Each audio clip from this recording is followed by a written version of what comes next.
Ada yang berkata gelaran ibu adalah satu anugerah. Sampai kadang I cakap dengan my husband, is there something wrong with me? Macam like, kadang macam dalam hati ni, suruh my husband kahwin lain lah. Tiba-tiba macam in that night itself, dalam less than 2 hours, 3 hours, kita dah tahu dia ada tumor kat brain. I have not cried this hard in an episode before. No, it's okay. Maybe I also need tissue. Selamat datang kembali ke Notapis. Saya Natasha dan seperti biasa di sini kita bincangkan semuanya secara jujur tanpa tapis. Tapi sebelum kita mula topik hari ini, jangan lupa ikuti berita harian di semua platform Facebook, Instagram, TikTok, YouTube dan juga Spotify. Topik hari ini saya rasa dekat dengan hati semua orang, termasuk saya. Kita nak berbincang tentang makna sebenarnya menjadi seorang ibu. Ada yang berkata gelaran ibu adalah satu anugerah, tapi bagi sesetengah wanita, jalan untuk mendapatkan gelaran itu bukan sesuatu yang mudah. Ia penuh dengan air mata, kesabaran dan penantian yang seakan tiada penghujungnya. Tapi bagi yang lain pula, ujian mereka paling besar adalah apabila mereka kehilangan individu yang memanggil mereka ibu.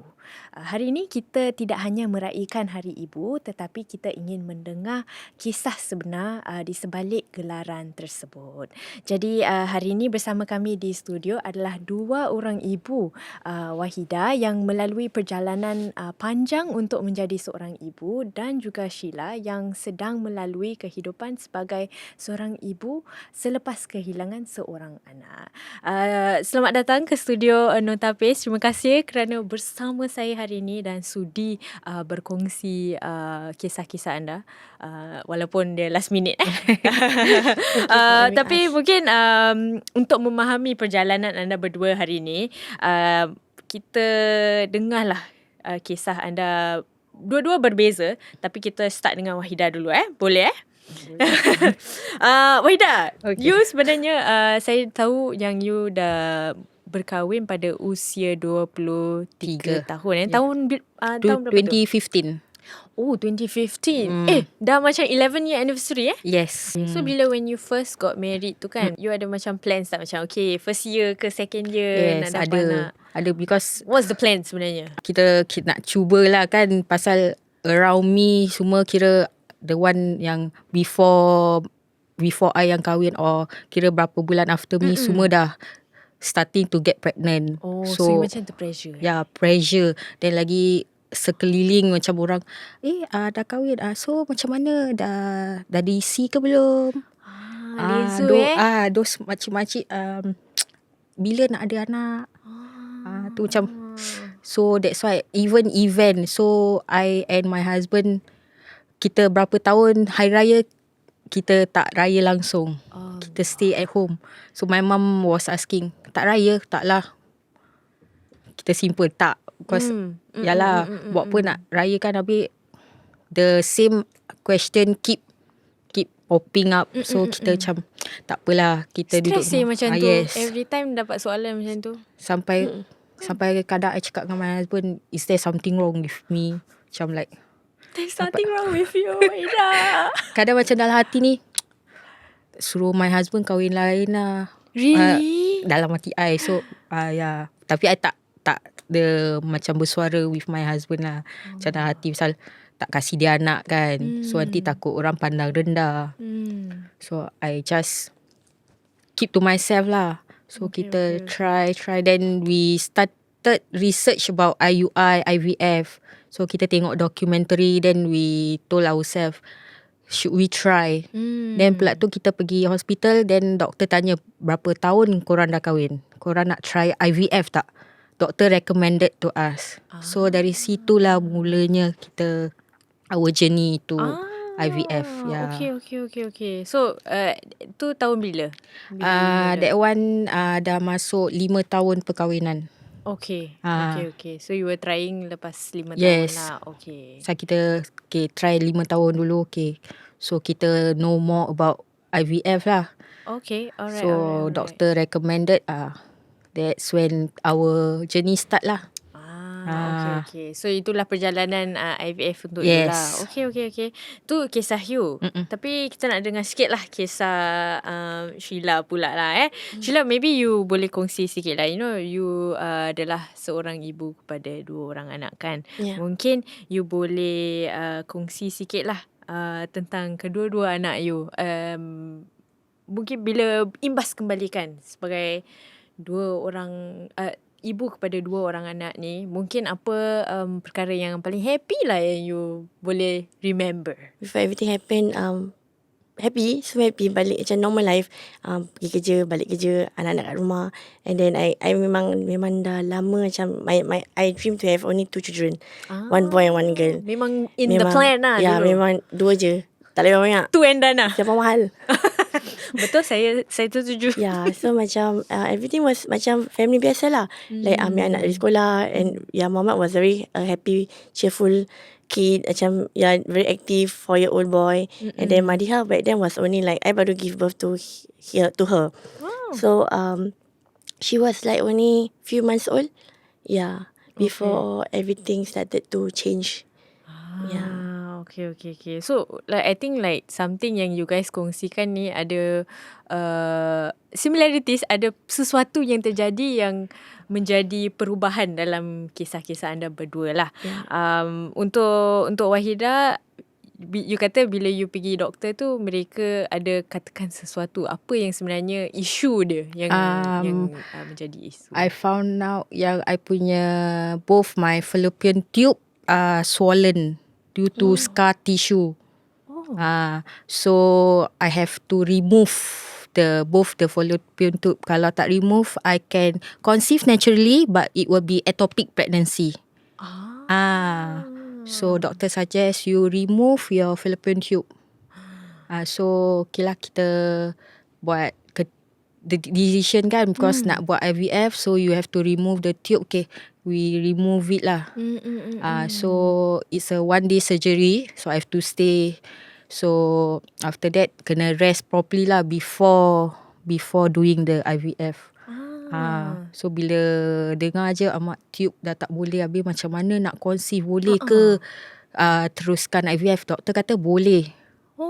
That's why that's why I was like, macam mana nak conceive IVF kalau both tube dah tak ada Orang kata still can conceive. So how does it work sebenarnya? Macam dia retrieve dia punya egg ke? Yeah, it will be retrieve dulu egg dia, then remove the tube, baru after the tube remove, then will insert back the egg.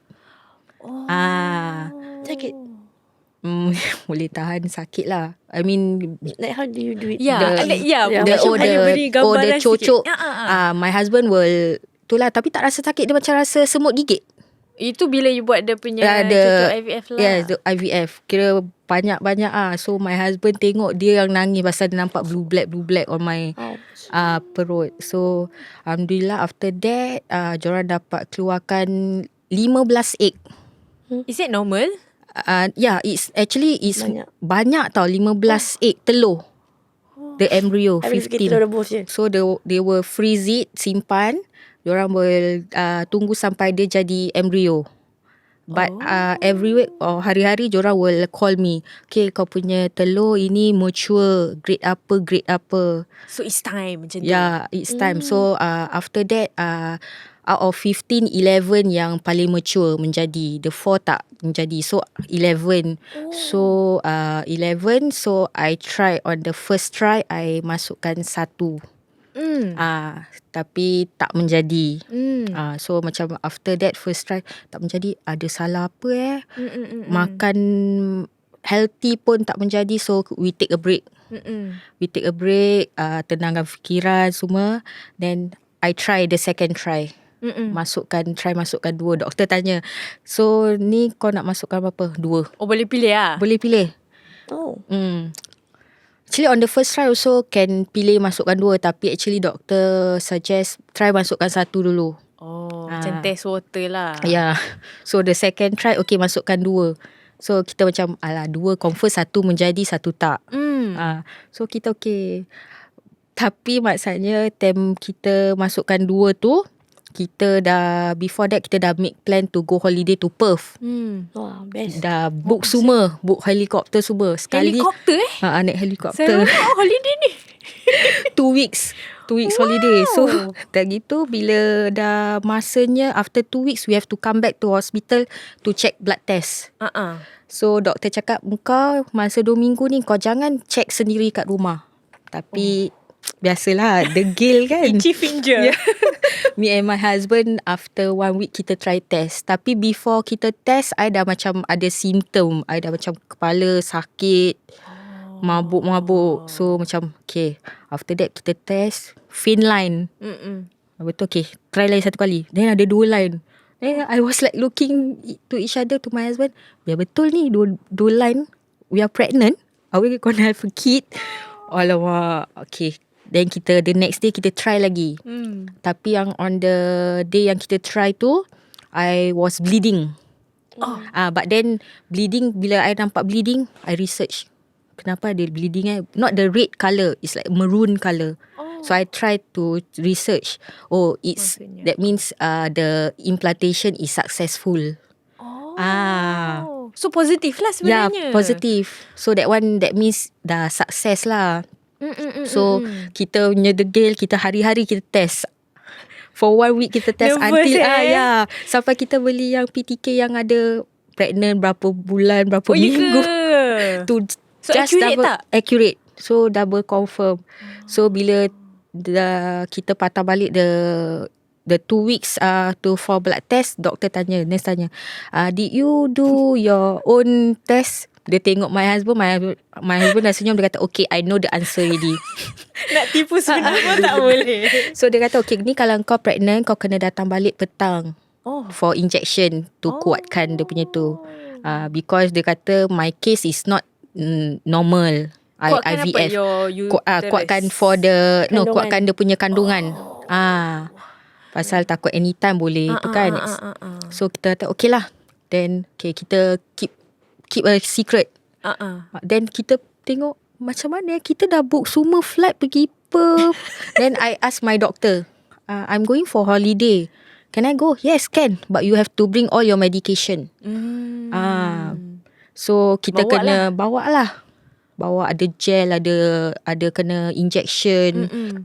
So kita tak dapat refund yang helikopter. Helikopter pun tinggalkan. Yes. Itu time I go Perth, I think I'm in my first trimester already. Tapi at that point, did you know yang you ada? That time, yes, kita dah tahu pasal kita dah pergi scan kan. After that, after that pergi scan. So, dia scannya orang tu cakap, okay, you insert tu right, let's see. So, the scan. Okay, this one, the first one. Kali tu, there's another one. Wow. I look kat my husband, 2? Okay, 2. Alhamdulillah, cakap 10 years. Tu I mata dah. Alamak, 10 years. Okay, kita keep it a secret from my family. So my family no pun I think betul-betul dah tu kan, pasal kita tak nak bilang apa kan, pasal nak tunggu dia betul-betul menjadi kan. So Alhamdulillah. Okay. Mungkin kita backtrack sikit lah. Bila you mula buat IVF tu kan, Yes. macam pernah tak you terfikir macam, am I really going to ever be a mother? Yes, pernah. Mungkin boleh kongsi sikit Because macam your thoughts of my period, then fallopian lagi kan. So I macam, boleh ke I jadi mak kan? I mean, I'm not at the age, usia makin meningkat. So macam tu ada tergerak hati, ask my husband tu kahwin lain lah. Mungkin I tak boleh kasih, mungkin perempuan lain boleh. So Alhamdulillah dah buat IVF ni dah. Tu bila I dapat rasakan jadi seorang ibu. So bila from that punya fikiran kan, then bila you nampak ada scan tu yang like, not one tapi tu kan, mungkin you boleh kongsi sikit lah apa yang terjadi with you and your husband lah ketika tu.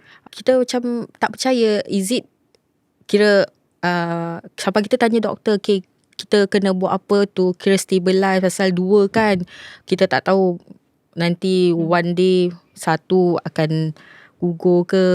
So macam I tanya, okay, then we follow what doctor say lah, eat healthy. So dari situ eat Mediterranean food je.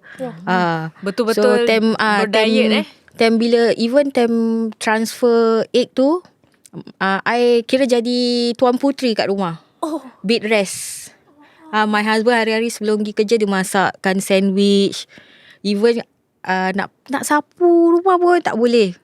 Tak boleh lift the finger Lift a finger. My husband say tak apa, duduk kat katil. Nak pergi toilet pun kena pelan-pelan. So for 2 weeks lah. Masya Allah. Syurga untukmu suaminya. Okay. Then bila you buat, and you mention kan tadi you sebenarnya buat IVF 2 kali lah kan. So yang pertama kali tu sebenarnya fail. Yes, fail. Ketika tu you rasa macam ada macam down sikit. Down. Macam asal tak menjadi ada salah mana. Which part yang kita tak buat betul. Am I fit to be a mother? Boleh tak jadi ibu? Dah makan healthy pun tak boleh. Apa lagi nak tu dah stress. Macam okay, stress. Then I cakap my husband, tak apa, kita stop lah. Mungkin tak ada itulah. Tak ada rezeki lah. So kita stop dulu. Then after 1 to 2 months kita contact our doctor. Okay, we want to try again. Pasal 11 telur kan. So after that kita insert 2. Dah insert 2, ni masih ada 8 lagi telur in storage. So how long do you keep? For 1 year. Every year kena bayar. And it's cash. Dia tak subsidize No. So berapa you bayar? IVF is kira private. There's no subsidy. Oh yes. Yes. So your storage ni imagine I pay 900 plus for 1 year. Cash, berat it's ni. cash money. Berat juga That's Yes. like how many Australian trip? Kan? Berapa helikopter trip tu? Habis medication dia pula bukan murah. Ya. One of the medication satu tu je dah $10, imagine. So Mahal. I think berat lah sebagai ibu yang harus lalui IVF. 900 for 1 year storage. Dan depends lah kalau macam you tak gunakan telur tu, then Dah tak nak, then cakap dengan diorang, then diorang will dispose. Before that diorang will ask to sign. Okay, kau nak dispose ke, kau nak suruh kasih kita pakai untuk research. Then I say I want to dispose. But then belum dispose lah ni. Masih ada dalam storage tak tahu ni. kalau nak cuba lagi Tapi tak apa, kita doakan yang terbaik. And I think it's a good thing lah. Saya rasa macam kisah tabah ni macam boleh buat orang di luar sana mungkin yang mengalami keadaan yang sama ni untuk tidak berputus asa lah. Tapi saya rasa dalam bentuk yang berbeza ni ada juga ibu yang diuji dengan cabaran yang lain. So for Sheila pula, tadi you ada kongsi sikit lah. There were happy times lah bersama dua orang anak kan. Mungkin you boleh kongsi sedikit lah untuk Muhammad ni sebenarnya apa yang terjadi, like was it on macam dia punya 4th birthday ke apa, dan kemudian everything went downhill. Actually it's after his 4th birthday. And then benda starts to ubah lah. Kita perasan pun was on Hari Raya Minggu ke-2. So tak salah, I dah tak ingat sangat lah, but I think if I can recall is on a weekend lah. So basically tiba-tiba dia macam tak berjalan. He was limping. Dia macam jalan macam serit. So I ingat like kasut dia, because dulu I ada bibik.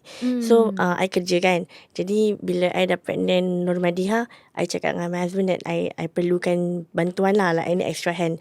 So kita ambil bibik. Then bibik jaga Nur Muhammad dengan Nur Madiha. So what happened was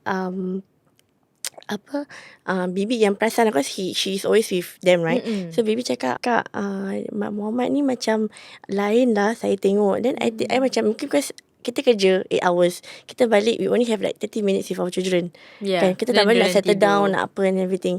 So bila dia, I say, then I cakap lah, tak lah, okay je saya tengok, tak ada apa-apa. Dia cakap tak, macam lain. Dia kalau jalan macam jatuh lah. So I ask him to run at home. So tengok macam biasa. Saya cakap tak adalah, mungkin kau short distance. So the next day I took an off. I tak kerja. So I cakap tak apa, saya hantar dia pergi sekolah. Kamu jaga Madiha di rumah, saya hantar. So I hantar. Then I nampak lah, like when he run, I purposely ask him to jalan yang macam ramp tau, a long ramp. Yeah, so I ask him macam just ke butterfly. So I say you go find butterfly. So dia cari, dia jalan. Kali bila dia nak lari tu, memang macam kaki, tak salah kaki kanan dia was like macam seret. Bila dia macam sluggish macam, and then I tengok dia macam asal lain, okay tak apa. Then I just biarkan lah macam. Then I raise this to I talk to my husband lah, cakap macam dia macam lain lah. Maka bibi pun cakap macam ni, Kak Ziza cakap ni. Then dia cakap tak lah Muhammad, I tengok dia tengah membesar. Then I say but I don't remember growing up kita macam gitulah. So I say no lah, cakap lain ni, you kena tengok. So dia tak percaya. Then I cakap tak apa.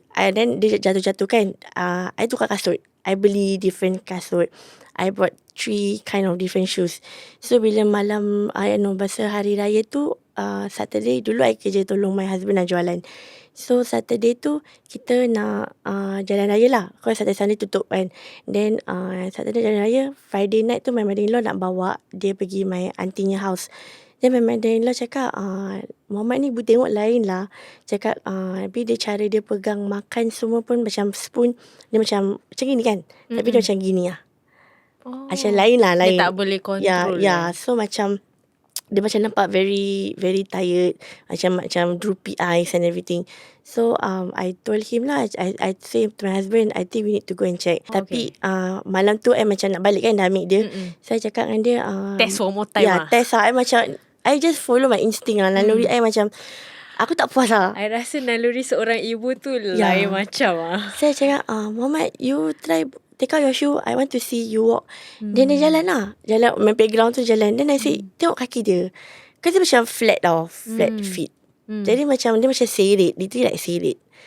Yeah. Then I say, you see kaki dia? I say that lah. Then dia macam tak lah. Dia cakap, bawa pergi hospital, bawa pergi NUH. So we went to NUH. So NUH, it was very fast lah. Everything happened macam sekejap je. Tiba-tiba macam in that day, in that night itself, dalam less than 2 hours, 3 hours, kita dah tahu dia ada tumor kat brain. Yeah, it was so fast. It was macam, dia macam sekali mata Allah macam, okay, ni untuk kau. Macam itu. Jadi I macam, alamak. Wait, tapi macam ni dia buat diagnosis tu? Pasal I explain to doctor macam, okay, I perasan dia droopy eyes. And then he's very sluggish. And then the way he speak also macam slur Yeah, slurring. Yeah, he was slurring. And then all these symptoms lah. Jadi macam dia cakap, okay, we need to call what they call it for brain neurologist. Yeah, they call a neurologist. So they call the senior lah, the most senior there. I don't know why. So dia tutup lampu. Dia pun ramai doktor datang lah. Dia tutup lampu. Then dia shine mata kan. Dia tengok mata semua. Then Muhammad couldn't like look. Ikut and everything. So then suruh Muhammad jalan. Dia tengok. Sekali cakap we need to admit him. So I said I cannot because normally I was only 6 bulan. Baru 6 bulan. So I susu badan. Saya cakap I nak kena balik. Saya belum balik dari kerja, dari kedai. I terus ambil dia. Dan I terus pergi hospital. I cakap I don't want to balik. Terus pergi.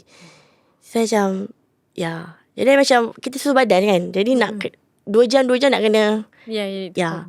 So dah gitu doktor cakap we need to admit him. But then I said I cannot. Say I need to go back. Never mind, I will come back tomorrow. Because if you need to do MRI also need to slot in apa. Betul tak? And that time was on Saturday night lah, consider. Friday night ada Saturday kan.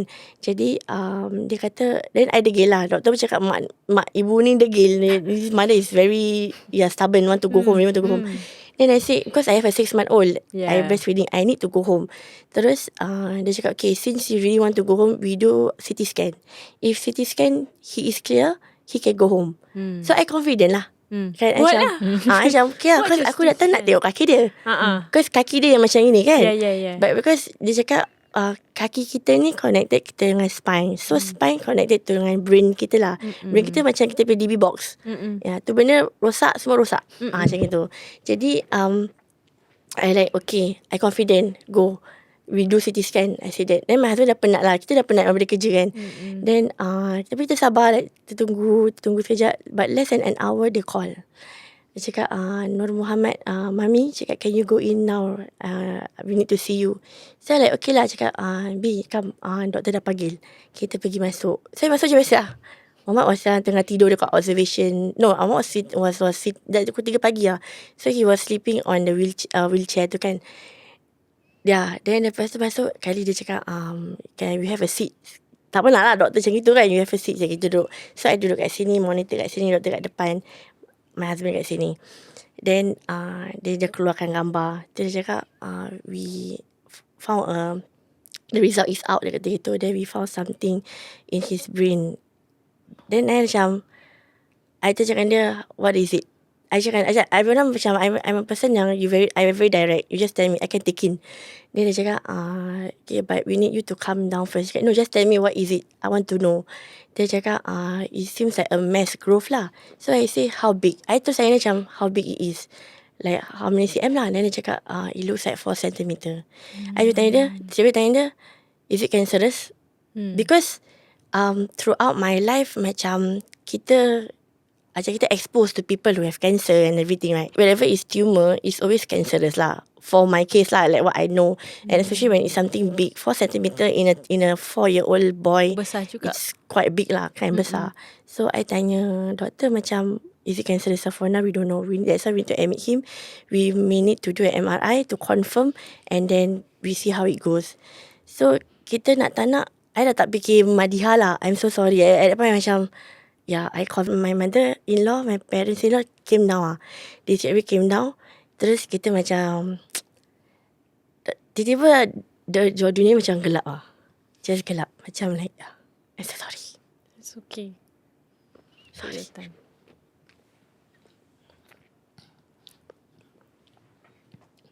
Sorry. It's okay.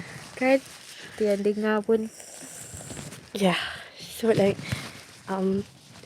when it happened macam, as doktor lah, I tanya doktor, what are the possibilities, like macam what happened to him ah.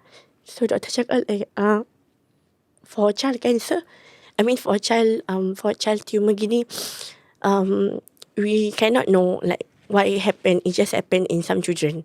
It just, yeah. So macam, but then macam I pernah read through about the IPG tau. Yeah. So bila kadang kita tengok TikTok, Instagram, kita Keluar lah kan. keluar pasal budak ni kena di IPG, like rare brain tumor. And then but it's common in the negeri macam Australia and everything lah, negeri Mak Saleh.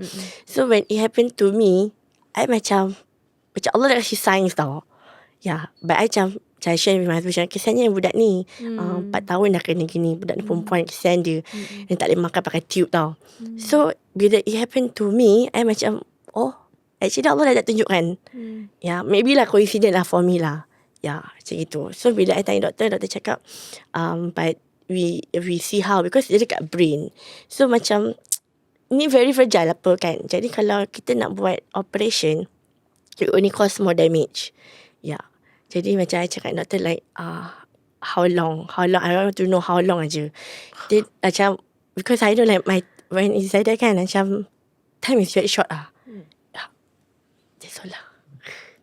So sebagai seorang ibu tu, bila the doctor kongsi lah macam, okay, this is how long you have left kan. So what did the doctors Actually kongsi? the doctor was very nice lah. Like NUH doctors, honestly for me are the best lah. Yeah. But it's because doctor tu didn't want to tell me. They said like, Mami, we try the treatment Cuba first, lah. okay, and everything. And I say no, just tell me how long I have with him, like max. I cakap up to 24 months. So when I say like up to 24 months, I terus cakap my husband, I tak pergi kerja.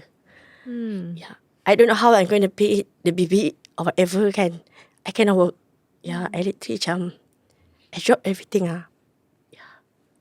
Your life at that point macam just stop lah It's okay. Yeah, macam life will humble you ah. So mungkin boleh kongsi lah, like selepas didiagnosis tu kan, apa yang terjadi selepas tu? Like beliau ni dia pergi treatment kan? I think it was radiation therapy. He did both actually. Both chemo and Radiation. So it was so bad. Yeah, but because Berapa round dia pergi? 15 rounds of radiation. As a kid. Yeah, and kat brain. So macam rambut dia, imagine rambut dia lebat. So imagine like bila part sini dah macam I mandikan dia, rambut dia dah macam gugur and then dah jatuh dekat tilam kan, pantal. Dia dah petak. Then like kesian lah kan. Bila dia macam tanya like ibu, why I sakit?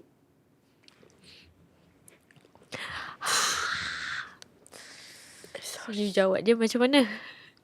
I cakap lah like no, you tak sakit. I said that. I cakap you tak sakit. Muhammad strong. You're a strong boy, right? And he's like, yeah ibu, I strong. Then dia macam he knows lah. Maybe he knows. Yeah, but it's just that he don't know why suddenly he cannot walk. Yeah, he cannot because he's active, right? Yeah. I don't like this. It's okay. Take your time. Yeah. But I tried lah. I tried everything that I can. Macam even traditional, yeah, we tried everything like Chinese medication. We went to Sing Se. Kita pergi Sing Se, kita pergi all sorts lah. Yeah, makcik urut. Semua benda you try Semua lah. yang I boleh ikhtiar kan. Sampai macam ustaz cakap like baca lah, kita baca doa kat dia, macam baca Al-Fatihah 41 kali. Buat. Semua you Apa amalkan. yang boleh buat, I buat. Ya, tapi ada masanya, that was one point I just give in lah. How did you give in? I like, because he couldn't eat already. Yeah, he cannot eat, he didn't talk. Dia tak boleh berbual. He couldn't respond to me already. He cannot even macam, ini tak boleh.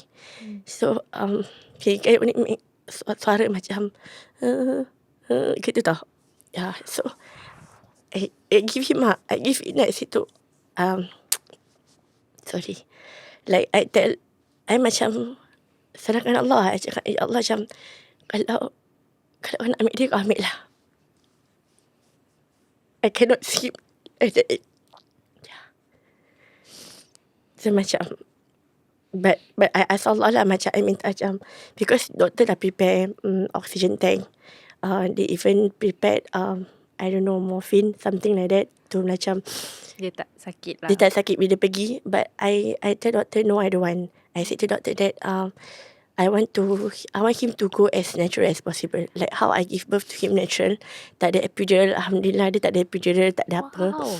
He was the easiest lah. Strong mami. So macam, pada cepat 4 jam je. I masih boleh makan mutabak lagi. Like so he went natural on my lap. Yeah, but he was really dah tak boleh. So I just tell him that I also ask Allah like, to if he goes, like make it a day that everybody can see him. So he went on public holiday. Masya Allah. And funny thing, I buat benda kelakar lah. Bila doktor, cause kita dia dah hospice kan. So doktor come to house visit every few days.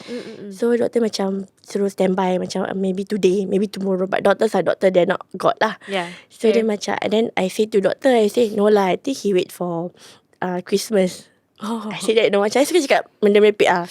Dia macam macam just, what do you call it Macam that's how you kind of like go with the situation Then lah. cakap, no lah, I think he wait for Christmas Coping lah. mechanism. Ya. Coping mechanism. My coping mechanism buat kelakar actually. Sama. I suka buat benda kelakar bodoh. Then doktor macam, no lah you anyhow ni. Cakap, really? I think he wait for Christmas. And then, So betul-betul he passed away, he meninggal pukul 5 Christmas day lah. And then when he passed, he was on my lap, right? Then I macam everything I follow my instinct. The day before, my husband tanya, should I go to work? Then I say no. I don't know, I just say macam, tak payahlah, tak apa. I call ayah, my father-in-law lah, cakap tak apa, cakap dengan ayah, dari tak payah kerja. So betul-betul I call everybody. And then I check dia punya, kita ada macam benda oximeter. Oxygen meter, yeah. So his oximeter was like macam dah 80. Tu dah 70. Then That's when I like, slowly lah dia punya saturation turun. yeah, then macam okay, like Mungkin lah. this is, I think is coming lah. So I dah tapi I memang dah standby kain batik, kain apa semua I dah standby. Yeah, just for the day if it happens at home. Then dia jadilah. So I call semua. Lepas asar tu kita sempat solat asar, sempat bacakan Yasin. I sempat kasih semua orang dokong angkat dia. Then I macam take back from my father. Lepas tu I just like cakap sini kan, macam Muhammad ikut ibu, okay? Then dia macam just like that lah. Then cakap kan pakai stokin kan. Then my husband buka stokin dia, kaki dia dah biru.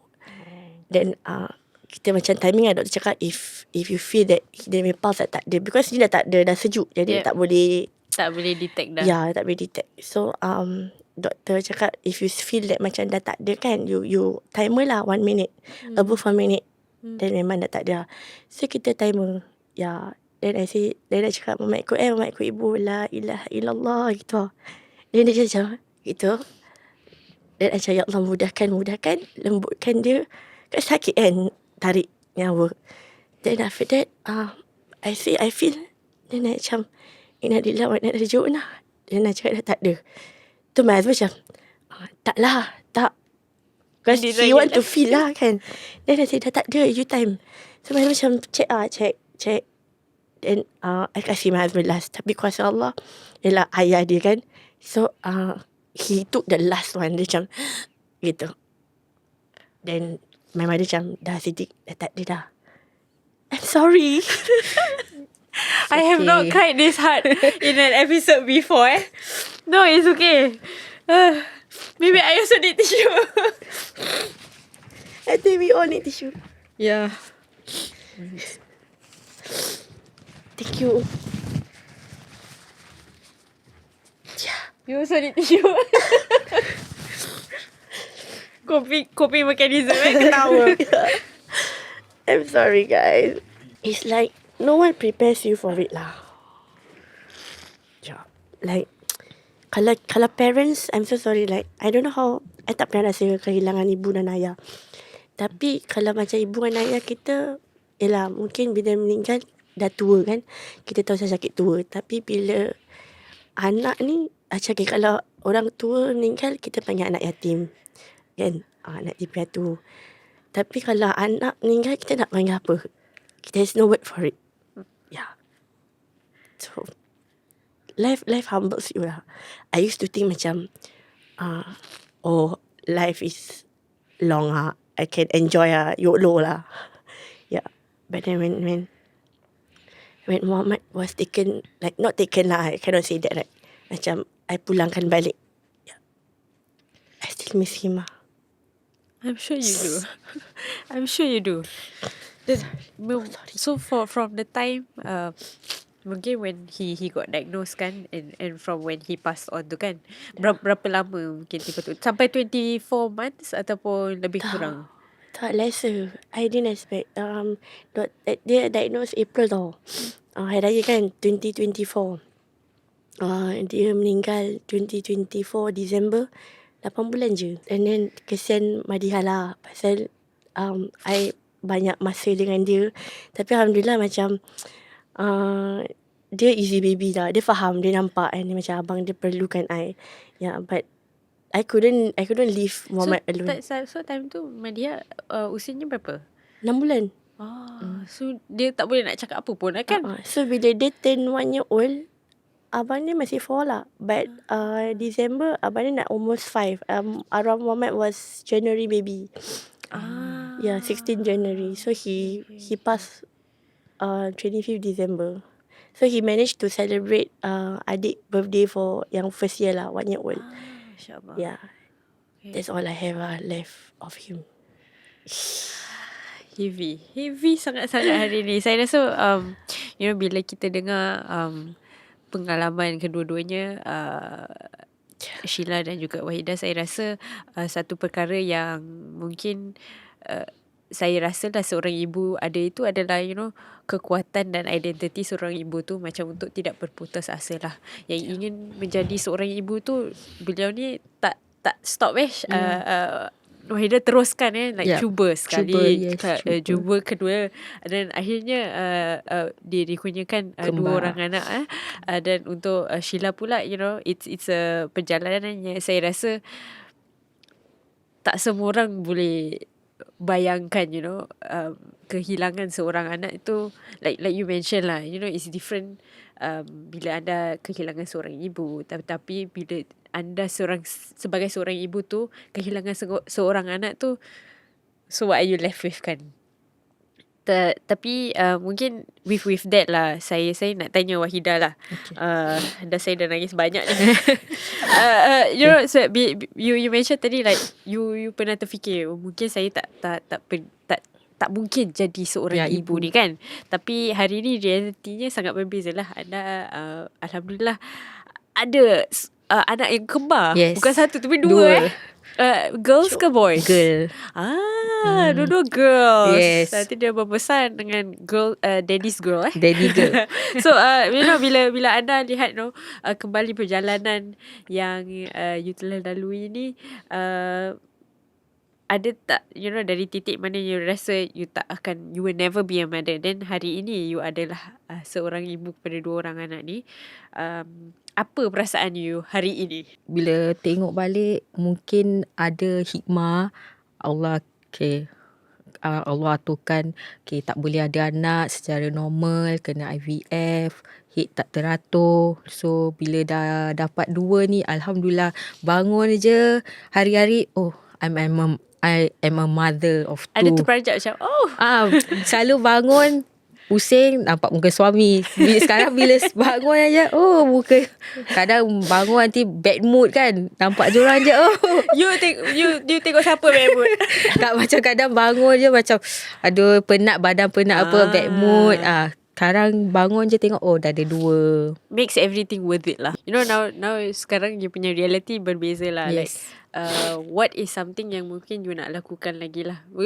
Tadi you kata you ada some more frozen eggs kan? Yes. So dalam masa akan datang ni, InsyaAllah tengok kita tengah discuss dengan husband kan.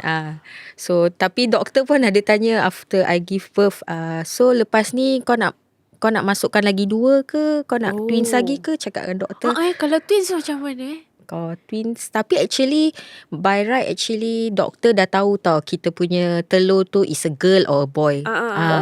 Yeah, actually they know. So cool. But well, Singapore, I need a boy. we cannot ask. I want a boy, kan? cannot. Yeah. Well, mana tahu this time you ada kembar boys. boy. Tapi kalau Mabuk. fikir ni dah kembar. Kalau Tapi beli baju nak kena dua tau. yes, Double lah. double. Cuma itulah I C-section last minute. 5 days in hospital, satu hari 1 cm je buka, 1 cm 1 cm. 5 hari I kat hospital. So actually memang I can beranak normal, pasal both dah dekat cervix, dah kat pintu rahim. Dah ready lah nak Tapi keluar. cervix tak nak buka. 5 days I kat hospital. And my epidural dah 5 kali. Wow. 5 kali epidural, 3 kali induce, water bag dah 2 kali pecah. Pasal epidural because diorang dah kat dalam dah squeeze, so my tengkuk urat semua dah tegang. So doktor was like, kau ni patient pertama yang experience yang ini. Saya tak pernah dengar orang epidural 5 kali. Yeah. Imagine every 30 minit boleh masukkan epidural. Because I cannot Crazy. tak boleh. Induce dah 3 kali. So Perjalanan sebagai seorang tetap ibu diorang ni tak nak tu. memang- And doktor bonus question, doktor boleh tanya, kau nak tunggu atau nak C-sec? Mana tahu macam kadang-kadang ada orang yang macam no, I want natural birth kan. Ya, memang. Tapi pasal dah 5 hari, 5 hari, kan, diorang dah nak kat tak tahan dalam. So I cakap kesian diorang kat dalam kan. So Keluar. Keluar lah. Okay. So that is your perjalanan sebagai seorang ibu lah. All the best to me. Akan datang. Future. All the best to me too lah. And like for Sheila pula, your perjalanan, walaupun you lost Nur Muhammad kan, your perjalanan sebagai seorang ibu tu tak doesn't end there because you still have your second child Yeah. kan. But when dia sekarang dah besar, dah Sekarang usia dah berapa? almost 3, Alhamdulillah. Yeah. Tapi Dia ada yelah, macam tanya ke? tapi dia girl kan. Jadi Ah, ah. girl lain sikit lah. Dia ada cabaran dia. Boy girl ke anak kan. Dia macam lain sikit. Macam girl dia macam I tengok dia adalah I. Untuk I biar ikut muka, jangan ikut perangai. So dia ikut perangai ke macam mana? Kalau ikut perangai macam, kalau macam I mabuk lah. Macam you see your own self, small version. Yeah. Suddenly you looking at mini you lah. Ya, dia macam tak boleh menang dengan dia. Okay. For you now with Maliha, you rasa macam ada tak anything that you feel like you do a bit more lah sebagai seorang ibu, because you feel like tadi you mention bila you menjaga arwahnya, you didn't really take much care of her kan. Yeah. So like now do you feel like okay, you're doing a lot more? Now actually I dah tak kerja. I told my husband that I nak jaga Madiha. Pasal I feel that macam nak cakap macam dulu macam kita, yelah saya cakap macam nak kerja kan, nak duit and everything, nak a lot of things, banyak kita nak. Jadi macam untuk I, bila arwah Muhammad dah tak ada, dia ajak I untuk take it slow lah. Ya, really macam take it slow. Kita tak apa, rezeki tu Allah akan adakan, that kind of thing. So sekarang I tak kerja, I stay at home mother, I jaga. Tapi baru since February, baru 3 bulan. Tak tahu ni. Baru je I start to kerja balik bila arwah Muhammad meninggal. Dan patah balik kedai, tapi tak boleh. I tengok mi soto, I nangis. I tengok pisang, I nangis. Those are all his favourite. Yeah, so macam sekarang dah better lah. Sekarang dah boleh makan mi soto pun. Cuma certain things macam kita still grieve kan. Yeah. Grieving is a long process. Yeah. Dia bukan hari tu je, bukan sebulan, bukan berbulan-bulan lepas tu kan. Beberapa tahun lepas tu pun ya. Tapi kelakarnya lagi lama lagi sedih. Macam alamak, macam bila dia tiba-tiba datang kan, then it hits you macam sometimes you macam tak boleh nafas. Macam you rindukan dia tu, macam you just cannot breathe. Like you miss them so much, you cannot breathe like that, you know. I don't know how to explain. Yeah.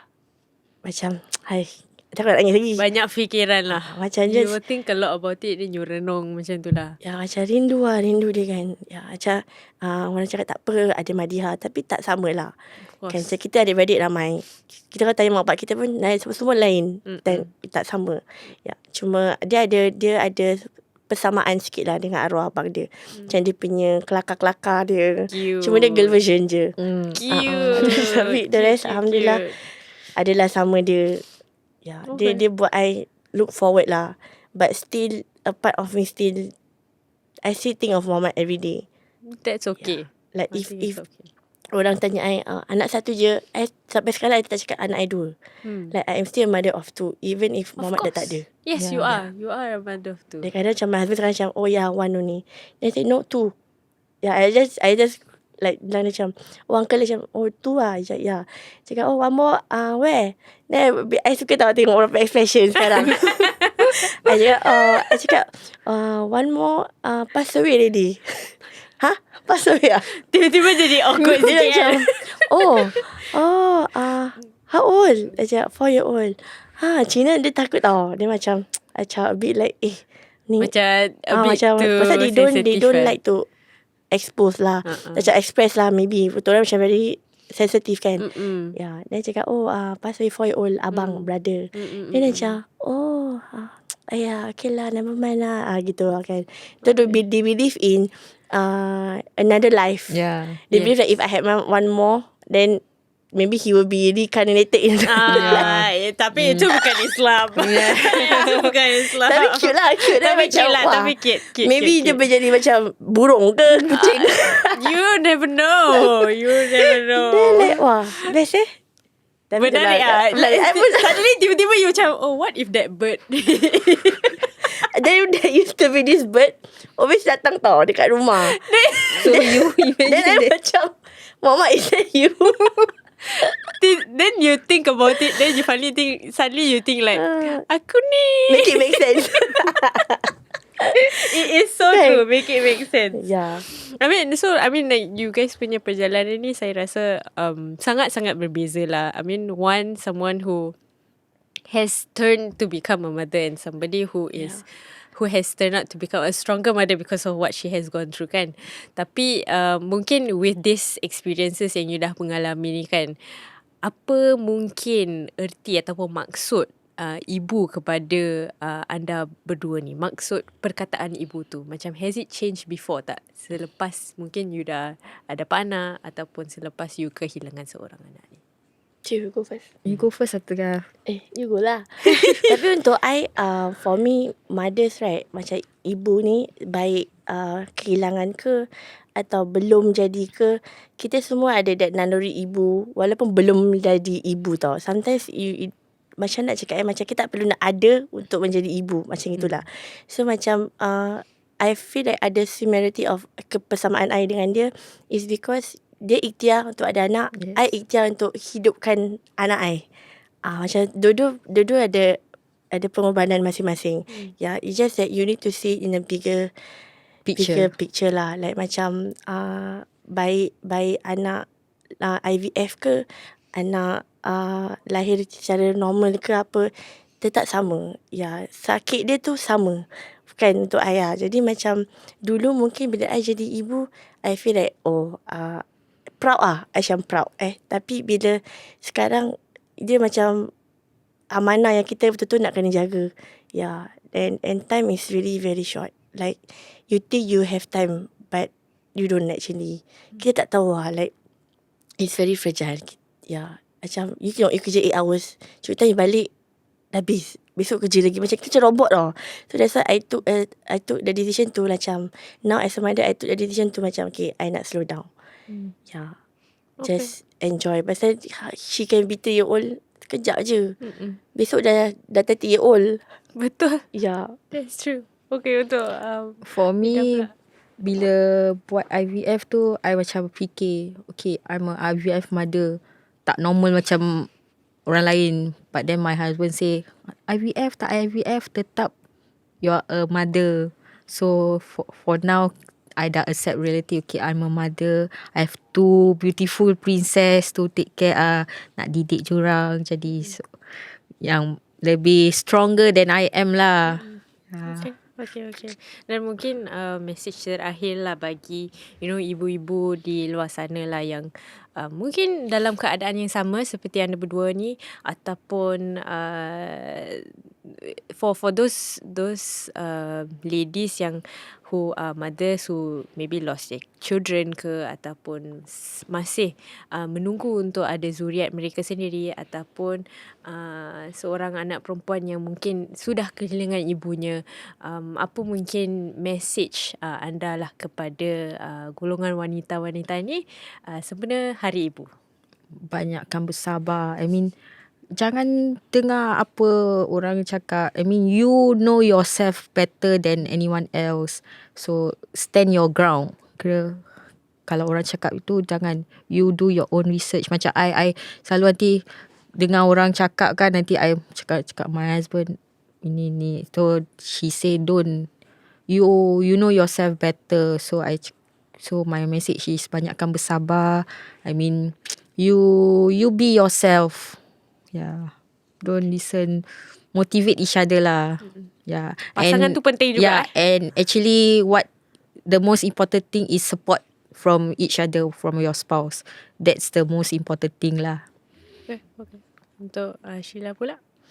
Untuk I, for mothers yang pernah kehilangan, untuk ibu-ibu yang pernah hilang anak, baik yang masih baby, because before arwah Muhammad, I also had miscarriage. So he was actually my rainbow baby.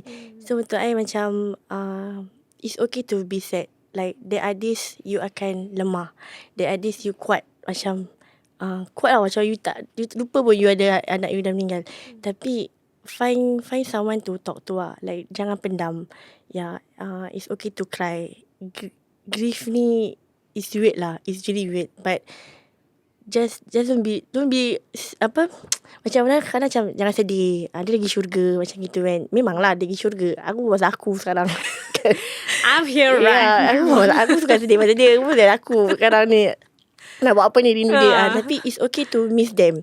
Yeah, because dia anak kita and they will forever be our child. No matter what. Like the love, our love to them will always stick with us forever. Yeah, so it's okay to be sad and just take things slowly lah. Yeah. Take things one at a time. Yeah. So saya rasa banyak yang kita pelajari hari ni. Seorang ibu tu cinta seorang ibu tu knows no bounds lah. Yes. Dan saya rasa naluri seorang ibu tu always tip top. Yeah. Like Yeah. I think yang penting adalah saya pula membesar ni, bila kita ada seorang ibu tu, sometimes we don't see it lah kan, tapi bila dah besar tu macam sebenarnya ibu saya macam ni. Bila dah ni kan. So saya harap dengan kisah-kisah yang kita dengar daripada Wahidah dan juga Sheila ni, mereka yang mungkin mengalami pengalaman yang sama ni rasa a bit motivated untuk tidak berputus asa lah. Tapi yang pentingnya saya ingin ucapkan terima kasih banyak-banyak kepada kedua-duanya, Sheila dengan Wahidah, kerana berkongsi kisah mereka yang sangat-sangat saya rasa emotional, and obviously bukan mudah untuk kongsikan pengalaman ni. Saya rasa Sheila selalu kongsi dalam talian, tapi untuk Wahidah ni pertama kali anda berkongsikan. Yes. So saya rasa terharulah anda berdua ni very very brave untuk Thank you for kongsikan having us. Thank you. kisah-kisah ni. Yeah. Saya harap mereka yang dengar ni terdorong untuk either be stronger or work to become better mothers lah. Jadi hari ni kita belajar bahawa menjadi seorang ibu tu bukan hanya tentang kehadiran, tetapi juga tentang kasih sayang yang tidak pernah hilang walaupun apa jua keadaan. Dan kepada semua ibu di luar sana, saya berharap anda tahu you are the best. Yeah. You are the best sempena Hari Ibu ni. Bukan hari-hari ibu saja, hari-hari lain pun you are the best. Dan saya rasa macam I hope you all know yang kita hargai anda semua di luar sana. Tak kisahlah whichever mother you are lah. But happy Mother's Day. Selamat Hari Ibu. Dan kita jumpa lagi dalam podcast seterusnya.